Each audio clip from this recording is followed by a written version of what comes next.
नमस्कार शेतकरी बंधूंनो व त्याचबरोबर हा मेंढी व्यवसाय करणारे सर्व माझ्या मित्रांना परत नमस्कार करतो।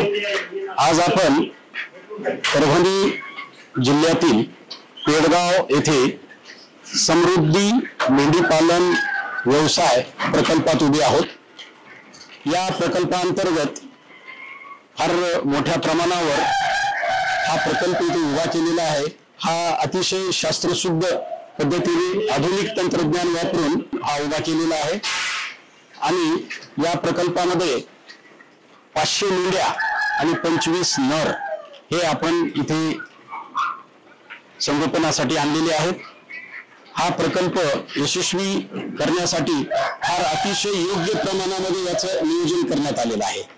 हे नियोजन करत असताना कुठल्या पद्धतीचे शेड असावं, कुठल्या जातीच्या ब्रीडच्या मेंढ्या असाव्यात, त्याचबरोबर त्यांचं योग्य संगोपन व त्यांना आहार देण्यासाठी विविध चारा पिके कोणती लावलेली आहेत, त्याचबरोबर यांचं आरोग्य चांगलं राहील या दृष्टीनं त्यांचं जे आहार आहे हा संतुलित आहार या मेंढ्यांना कसा मिळेल याची काळजी घेतलेली आहे। त्यामुळे हा जो प्रकल्प आहे अतिशय यशस्वी ठरलेला आहे। यामध्ये परभणी जिल्ह्यातील वरपुडकर साहेब हे माजी आमदार खासदार तसेच कृषी राज्यमंत्री होते, त्यांच्या संकल्पनेतून हा प्रकल्प इथे उभा राहिलेला आहे। त्यांचा हा ड्रीम प्रोजेक्ट आहे की जेणेकरून हा प्रकल्प यशस्वी झाला तर शेतकऱ्यांना देखील याचं पथदर्शक मार्गदर्शन मिळणार आहे आणि शेतकऱ्यांची त्याचबरोबर मेंढपाल किंवा मेंढीपालन करणाऱ्या व्यावसायिकांचं आर्थिक सबलीकरण व्हावं हा या पाठीमागचा उद्देश आहे। आणि म्हणूनच त्यांनी विविध प्रकारचे जे घटक आहेत या प्रकल्पाचे ते अतिशय शास्त्रशुद्ध पद्धतीनं तयार करून या प्रकल्पाला यशस्वी करण्याचा प्रयत्न करण्यात आलेला आहे।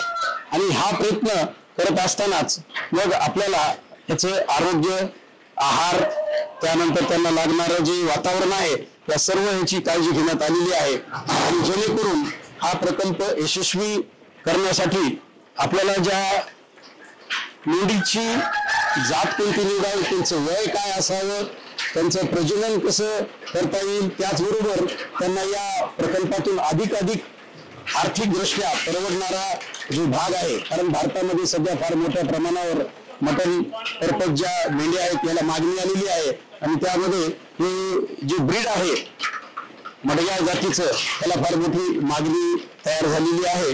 त्याचबरोबर योग्य प्रमाणामध्ये जर त्याचं वजन वाढलं तरच हा प्रकल्प किंवा शेतकऱ्यांना मेंढीपालन परवडणार आहे।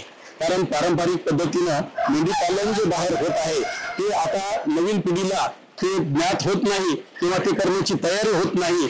म्हणून हा प्रकल्प हा ह्याच्यासाठी केलेला आहे किंवा जेणेकरून एका ठिकाणी या प्रकल्पात मोठ्या प्रमाणावर मेंढ्या जवळपास म्हणजे 500 मेंढ्या इथं आणलेल्या आहेत, 25 नर आहेत, तर यांचं संगोपन करणे, त्यांच्यापासून प्रजनन करून पिल्ले त्यांची तयार जी होतील चांगल्या प्रतीच्या मेंढ्यांची आपण ची तयारी करून घ्यायची त्यांच्याकडून। आणि त्यामुळं हा आता इथून पाहतात ह्या मेंढ्या अतिशय सुदृढ प्रकारामध्ये आलेल्या आहेत। त्यांचं वय सर्वसाधारणपणे 9 ते 1 वर्षाचा आहे। आणि इथं जर पाहिलं असेल तुम्ही की सर्व वयातील मेंढ्या त्या आपल्याकडे आहेत याच्यामध्ये की 4 महिन्याच्या आहेत, 6 महिने, 1 वर्षाच्या, त्याच्यानंतर काही गाभण आहेत।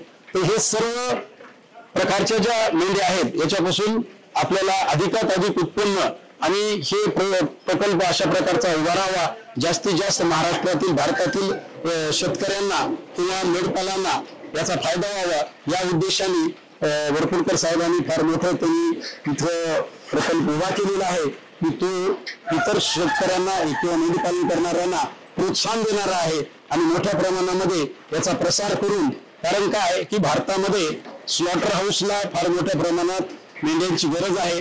कारण UAE युनायटेड अरब अमेरिका आहे, कुवेत आहे, कतार आहे, अशा अनेक देशामध्ये मेंढीच्या मटणाला फार मोठी मागणी आहे।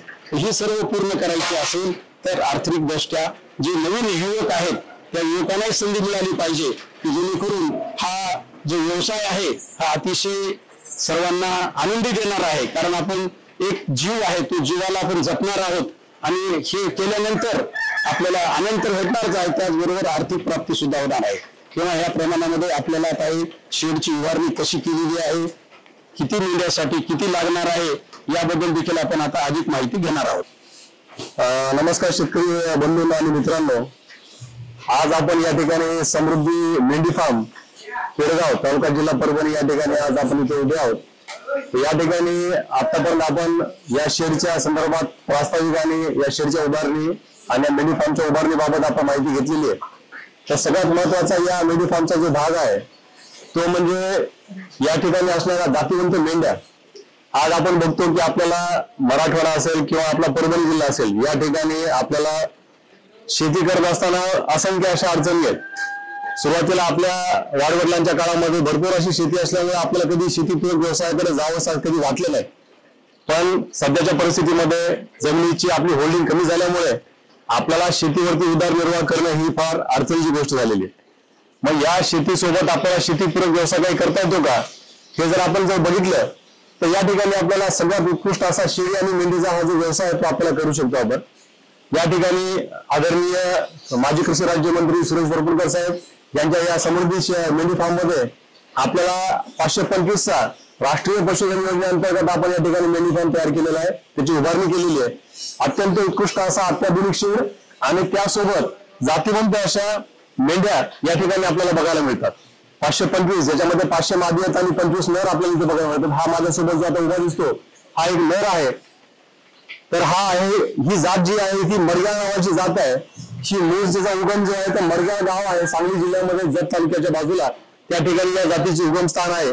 आणि ही जात महाराष्ट्रामध्ये मोठ्या प्रमाणामध्ये हिची पालनासाठी याचा वापर केला जातो किंवा ही पाळली जाते. या जातीचं वैशिष्ट्य जर आपण बघितलं तर हा मरगाव नावाच्या जातीचा मेंढा आहे. याचं जर तुम्ही कॅरेक्टर बघितले तर जातीवंत अशा मेंढ्यामध्ये आपल्याला हा रोमन नोज किंवा पोपटाच्या चोचीच्या आकारासारखा याचा नाकाचा आकार इथे ठेवण्याला इथे बघायला मिळते आपल्याला. त्यानंतर डोळ्याला असणारी काजळी, कानावरती असणारी काजळी आणि पांढरा आणि डफरा कलर हा याचं मुख्य वैशिष्ट्य आहे. हा एक अत्यंत उत्कृष्ट असा, साधारण याचं वय 1.5 वर्षाचं आहे या मेंढ्याचं. आपण जो आपल्या मेंढ्या सोबत मेंढा बघतोय याचं वजन हे वय साधारण 1.5 वर्षाचं आहे. आणि याचं वजन जर आपण बघितलं तर साधारण हा 60 किलोच्या आसपास याचं वजन आजच्या घडीला, आजच्या स्थितीला याचं वजन आपल्याला बघायला मिळतं. तर अशा पद्धतीचे आपल्याला जातीवंत असे मेंढे आणि त्यासोबत आपण जर परिसरात आहोत या शेडमध्ये या फार्मवर जर आपण बघितलं तर असंख्य अशा जातीवंत मेंढ्या आपल्याला या ठिकाणी बघायला मिळतात. आणि या मेंढी पालना बसणं सगळ्यात महत्वाचं. याच्या मासाला ही प्रचंड अशी मागणी ही बाहेरच्या आखाती देशामध्ये आपल्याला बघायला मिळते. तसेच भारतामध्ये सुद्धा याच्या मासाला मागणी आहे. त्यानंतर याचं वजनाच्या बाबतीत आपण विचार केला तर साधारण महिन्याला 9 किलो वजन वाढेल या जातीची, एवढी याची कॅपॅसिटी आहे. म्हणजे साधारण आपण जर 6 महिने वजनाचं जर आपण जर 6 महिने वजनाचं पिल्लू याचं जर आपण पाहिलं तर साधारण वर्षभराच्या आतमध्ये त्याचं वजन हे आणलेल्या जेव्हा सुरुवातीला आणलं तेव्हा 18 ते 20 किलोच्या दरम्यान असेल, पण 6 महिन्यानंतर त्याचं वजन साधारण 40-45 किलोच्या वर झालेलं आपल्याला बघायला मिळेल. तर साधारण 9 किलोपर्यंत, जास्तीत जास्त 9 किलोपर्यंत त्याचं मासिक वजन आपल्याला वाढलेलं बघायला मिळतं. त्यानंतर हा कटिंगसाठी सगळ्यात उत्कृष्ट असून लेदर इंडस्ट्रीमध्ये सुद्धा याच्या चामड्याचा फार मोठ्या प्रमाणात उपयोग केला जातो. जर भविष्यामध्ये आपल्या जिल्ह्यामध्ये एखादं स्लॉटर हाऊस जर नियोजित असेल किंवा त्या दृष्टीने प्रयत्न जर झाले तर आपल्याला फार मोठ्या प्रमाणावरती रोजगार आणि मेंढी पालनाला किंवा चांगली आपल्याला इथे दिशा आणि आर्थिक उत्पन्न आपल्याला त्यामधून मिळण्याची दाट शक्यता आहे. तर अत्याधुनिक अशा समृद्धी मेंढी फार्मच्या शेडच्या उभारणीबाबत आपण इथं सविस्तर माहिती घेताना आपल्याला या शेडची लांबी आणि रुंदी जर विचार केला तर 126 फूट ही लांबी असून 72 फूट याची रुंदी आहे. तर याचा टोटल एरिया जो आहे या शेडचा साधारण 9074 स्क्वेअर फीट इतका आहे. आणि या ठिकाणी आपल्याला एका मेंढीला किंवा जर आपण शेळी पालन केलं तर लागणाऱ्या शेळीला साधारण 12 स्क्वेअर फीट इतका एरिया आपण विचारात घेता या शेडच्या कॅपॅसिटीची साधारण ही 650 मेंढ्या किंवा शेळ्या या शेडवरती आपण स्टॉल फार्मिंग याच्यामध्ये आपण घेऊ शकतो. तर याची उभारणी करताना आपण हा इलेक्ट्रिक स्ट्रक्चर आपण या ठिकाणी उभारलेला आहे. या एलिव्हेटर स्ट्रक्चर मध्ये आपण फुटिंग करून साधारण 6 फूट उंचीवरती आपण स्लॅटेड प्लास्टिक फ्लोरिंग या ठिकाणी त्याचा उपयोग केलेला आहे। तर तुम्हाला इथे बघायला मिळेल माझ्या हातामध्ये साधारण ही स्लॅटेड फ्लोरिंग आहे। हा एक पार्ट आहे, हा साधारण 2 फूट बाय 2 फूटची फ्लोरिंग आहे आणि ही फिटिंग करायला किंवा लॉक सिस्टीम आहे, इंटरलॉक सिस्टीम, त्यामुळे फिटिंग करायला एकदम अत्यंत सोपी आहे। त्यानंतर हिला जर आपण बघितलं तिला वेगवेगळ्या प्रकारचे खाचे दिलेले आहेत, ज्याच्यामधनं याच्यावरती शेळी मेंढी असल्यानंतर तिची विष्ठा, लघवी, घाण ही सगळी या छोट्या छोट्या खाच्यामधनं खाली जाऊन सेटल होते आणि कुठल्याही प्रकारची घाण ही आपल्या फ्लोरिंगला आपल्याला बघायला मिळत नाही। त्यानंतर सगळ्यात महत्वाचं ही स्लॅटेड फ्लोरिंग काय यूज करायची, तर स्लॅटेड फ्लोरिंग यूज करताना आपल्याला गोष्ट लक्षात घ्या की अमोनिया जो या विष्ठेमधनं या लघवीमधनं जो बाहेर पडतो तो शेळ्या आणि मेंढ्यांसाठी फार धोकादायक असतो। आपण पावसाळ्याच्या दिवसामध्ये जर हा अमोनिया आपल्या शेडमध्ये राहिला तर आपल्याला फार मोठ्या प्रमाणात शेळ्यांच्या किंवा मेंढ्याच्या मॉर्टॅलिटीच्या किंवा मृत्यूला आपल्याला सामोरं जावं लागतं आणि तो आपल्यासाठी फार मोठ्या प्रमाणामध्ये एक लॉस असतो किंवा आपल्याला ते नुकसान झालेलं असतं। तर त्यासाठी अमोनिया फ्री स्ट्रक्चर करण्यासाठी आपण या ठिकाणी विशेष काळजी घेतलेली आहे। आपली फ्लोरिंग ही जमिनीपासून 6 फूट उंचीवरती आहे। आपल्या या 2 खांबामधलं अंतर साधारण बघितलं ते 17 ते 18 फूट आपण अंतर या 2 खांबांमध्ये आपण ठेवलेलं आहे। तर इथे या ठिकाणी बघू शकता या 2 पूर्ण पिलर मधलं अंतर आपण एक साधारण 18 फूट घेतलेलं आहे। त्यानंतर जमिनीपर्यंत आपण पूर्ण सिव्हिल कन्स्ट्रक्शन करून जमिनीच्या वरनं आपण प्लेट टाकून पूर्ण 4x4 चे आपण टाटाचे पाईप जे आहेत ते सगळ्या स्ट्रक्चरला वापरून आपण ते स्ट्रक्चर एलिव्हेटेड हाईटला आपण उचलून वरपर्यंत गेलेलं आहे। साधारण आपण या साईडची जर आपण उंची बघितली तर साधारण 12 फूट उंची येते या स्लॅटेड फ्लोरिंग पासून आणि आपण सेंट्रलची जी उंची आपण बघतोय या ठिकाणी तर सेंट्रलची उंची आपली साधारण एक 16 फुटापर्यंत जाते। तर 16 फूट का ठेवायची उंची, तर या ठिकाणी आपण बघितलं असेल आपण नॅचरल व्हेंटिलेशन मेंटेन करण्याचा प्रयत्न केलेला आहे। आपण शेडच्या दोन्ही साईडनी आपण त्याला नॅचरल व्हेंटिलेशन किंवा एक फ्लो ठेवलेला आहे की जेणेकरून नैसर्गिकरित्या आपल्याला अमोनिया जो तयार होणार आहे तो पास व्हावा आणि अत्यंत चांगल्या प्रकारे व्हेंटिलेटेड आपल्याला या ठिकाणी अमोनिया फ्री एन्व्हायरमेंट मिळावं हा त्याच्यावरचा प्राईम उद्देश आहे। त्यानंतर आपण या ठिकाणी बघितलं असेल गव्हाणीची आपण जी गव्हाण तयार केलेली आहे जनावरांना चारा देण्यासाठी, तर गव्हाण करत असताना या ठिकाणी तुम्ही बघून घ्या की आपण केसिंग पाईप जो बाजारामध्ये मिळतो साधारण तो 15-16 इंचाचा आपण केसिंग पाईप इथे यूज केलेला आहे। एका पाईपचे 20 फुटाच्या पाईपचे 2 तुकडे करून आपण त्याची गव्हाण केलेली आहे आणि अशा चांगल्या पद्धतीनं ती गव्हाण इथं आपण इन्स्टॉल केलेली आहे। आणि गव्हाणीमध्ये खात असताना तुम्हाला लक्षात येईल की अत्यंत चांगल्या पद्धतीने शेळ्यांना खाण्यासाठी कुठलीही अडचण या गव्हाणीमध्ये होत नाही आणि साफसफाई करण्यासाठी ती खूप चांगल्या पद्धतीने आपल्याला कामाला येते। आपण एक जरी माणूस या ठिकाणी शेडवरती थांबला दिवसभरात तरी अत्यंत चांगल्या पद्धतीने एका माणसावरती सुद्धा या ठिकाणी या गव्हाणीचं, चाऱ्याचं, पाण्याचं सगळं व्यवस्थापन होतं। त्यानंतर पिण्याच्या पाण्यासाठी आपण 2 पद्धतीने आपण इथे नियोजन केलेलं आहे। एक म्हणजे पिण्याची पाईपलाईन इथे आणलेली पाण्याची पाईपलाईन आणि त्यानंतर हा व्हॉल्व इथे आपण ठेवून या ठिकाणी त्यांच्यासाठी आपण इथे गमेले ठेवलेले आहेत। त्या गमेल्यामध्ये पाणी जातं आणि ते पिऊ शकतात। किंवा दुसरे एक आर्ग्युमेंट आपण असे केलेलं आपण ऑटोमॅटिक वॉटर फीडर या ठिकाणी इन्स्टॉल केलेले आहेत। पाण्याची व्यवस्था करताना हा जो आहे तो ऑटोमॅटिक वॉटर फीडर आहे। याच्यामध्ये ऑटोमॅटिक सिस्टीमने पाणी येतं। तुम्हाला जर बघितलं तर पाणी चालू केल्यानंतर पाण्याची लेवल कमी झाल्यानंतर ऑटोमॅटिक ती लेवल मेंटेन होते आणि हे कॉन्स्टंट लेवल राहिल्यामुळे आपल्याला पाण्याची कुठलीही अडचण या ठिकाणी ऑटोमॅटिक वॉटर फीडर मध्ये भासत नाही। शेळीपालन आणि मेंढीपालन यामध्ये सगळ्यात महत्त्वाचा जो असतो चारा पीक व्यवस्थापन आणि आपल्याला जो शेळीसाठी किंवा मेंढीसाठी लागणारा चारा आहे त्यामध्ये 2 प्रकारचे मुख्यत्वे आपण विचार केला तर एक म्हणजे सुका चारा आणि एक म्हणजे ओला चारा किंवा हिरवा चारा। तर हिरव्या चाऱ्यामध्ये एकदल वर्गीय किंवा द्विदल वर्गीय आपण चारा लागवड या ठिकाणी केली पाहिजे। तर या ठिकाणी आमच्या या समृद्धी गोट मेंढी फार्म या प्रकल्पामध्ये आम्ही 2 प्रकारचे सध्या चारा इथे लागवड केलेली आहे। एक त्यामध्ये जर तुम्ही माझ्या पाठीमागे जर बघितलं तर सुपेर नेपेर तुम्हाला या ठिकाणी त्याची लागवड केलेली दिसेल आणि आपण ज्या याच्यामध्ये उभे आहोत तो लसूण घास या ठिकाणी आपण इथं पेरलेला आहे आणि आता तो काढणीसाठी हार्वेस्टिंगसाठी आपल्या इथं तयार झालेला आहे। आम्ही सुका आणि हिरवा चारा याचं योग्य प्रमाणामध्ये मिश्रण करून आपण सीझननुसार त्याचं प्रमाण कमी अधिक करून आपण ते मेंढ्यांना खाण्यासाठी देत असतो। समृद्धी शीप फार्म पेडगाव येथे जे उभारण्यात आलेलं आहे यामध्ये मेंढ्यांना संतुलित आहार आपण देतो. आताच आपण पाहिलं असेल की त्यांना आपण हिरवा चारा, त्याचबरोबर वाळलेला चारा आणि त्यानंतर आपल्याकडे जे वाळलेली भुसा आहे, तुरीचा भुसा असेल, सोयाबीनचा भुसा असेल, त्याच्यानंतर हरभऱ्याचा भुसा असेल, हे आपण फॉडर म्हणून तर देतोच, परंतु त्याबरोबरच आपल्याला खुराक देणं गरजेचं आहे. आणि हा खुराक येथे आपण आपल्याकडं या फीडमिलमध्ये कॅटल फीड युनिट आहे, या युनिटमध्ये तयार केला जातो. यामध्ये जे विविध इन्ग्रेडियंट्स आपण टाकतो त्यामध्ये सर्वात महत्त्वाचा जो आहे तो सोयाबीन DOC आहे, DORB आहे, त्यानंतर इतर घटक जे आहेत मका आहे, त्याच्यानंतर व्हीट ब्रॅन आहे. तर हे आपण तज्ज्ञ लोकांच्या समितीने रिकमेंड केलेलं गाभण शेळी असेल, पिल्ले असतील, तर यांच्यासाठी वेगवेगळं आपण आहार करून त्यांना देतो की जेणेकरून त्यांचं आरोग्य चांगलं राहील.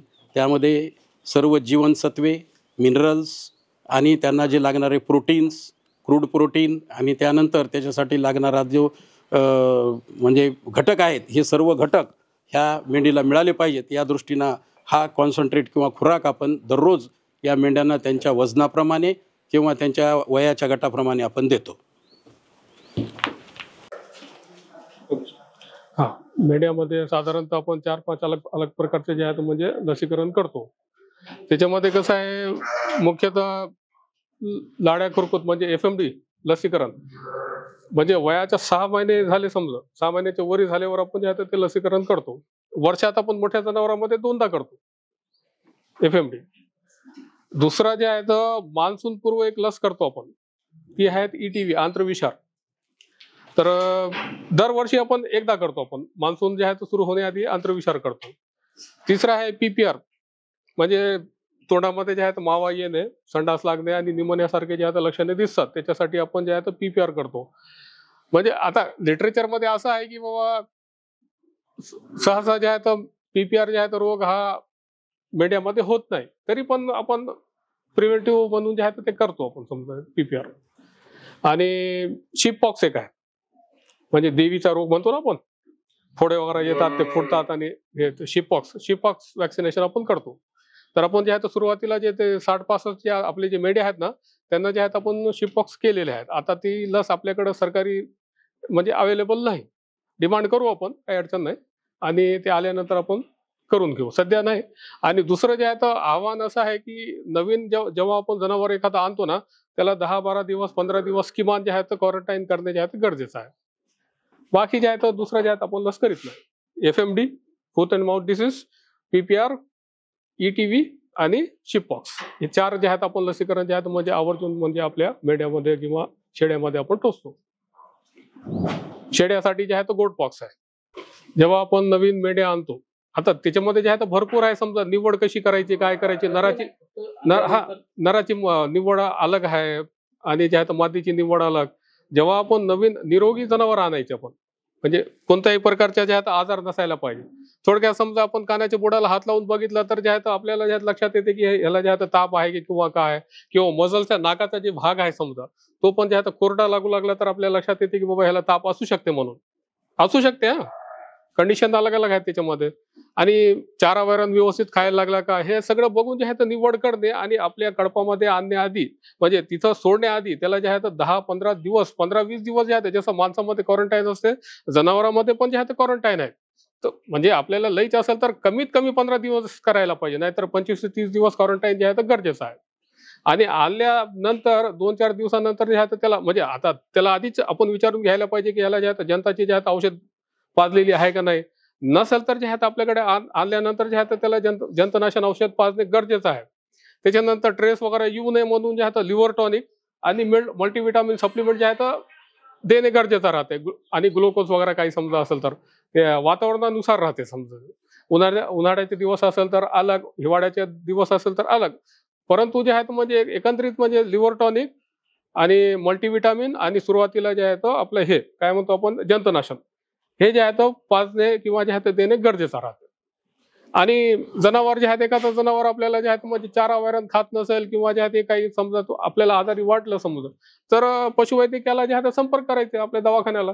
तो येतो आणि जे आहे मग तपासून वगैरे जे आहे उपचार वगैरे योग्य जे काही असेल समजा ते करून घेतो तो. तर हे जे आहे ते म्हणजे काळजी घेणे जे आहे ते गरजेचं आहे. परंतु एक महत्वाचा विषय असा आहे की लगेच आपण विकत आणलं आणि आपल्या कडपामध्ये सोडून दिलं ते योग्य नसते. कारण कसं आहे माहितीये का, काही काही जनावर आपल्याकडे गाभण असतात. गाभण असताना आपण जे आहे तर थोडासा भिवून किंवा जे आहे तर काहीतरी समजा आपण लसीकरण त्याला करीत नाही, तो अनवॅक्सिनेटेड असतो. आणि जेव्हा एखादा जनावर आपण आणून जे आहे तर आपल्या कडपामध्ये सोडतो, जो सुप्त अवस्थेमध्ये जे आहे तर तो आजारी असतो, परंतु त्याचे जे आहे तर लक्षणे दिसत नाही. तर क्वारंटाईन केल्यानंतर जे आहे तर ते सगळं जे आहे तर म्हणजे आजारी आहे का नाही, समजा 20 दिवस ते आजारी नाही पडलं समजा, तर समजून घ्यायची की निरोगी आहे, मग आपण जे आहे तर सोडू शकतो. परंतु तसं सोडलं तर जे आहे तर सुप्त अवस्थेमध्ये जे आजार आहेत, आपल्या जे अनवॅक्सिनेटेड जे जनावर आहेत, समजा शेळ्या मेंढ्या असो कोणताही असो, त्यांना आधी मोठे जनावर आहे, गाई गोवर्ग असो किंवा म्हैस वर्गीय असो कोणताही आहे, त्यांना जे आहे तर तो लागण होऊ शकते. मग आपली बेजारी निघते.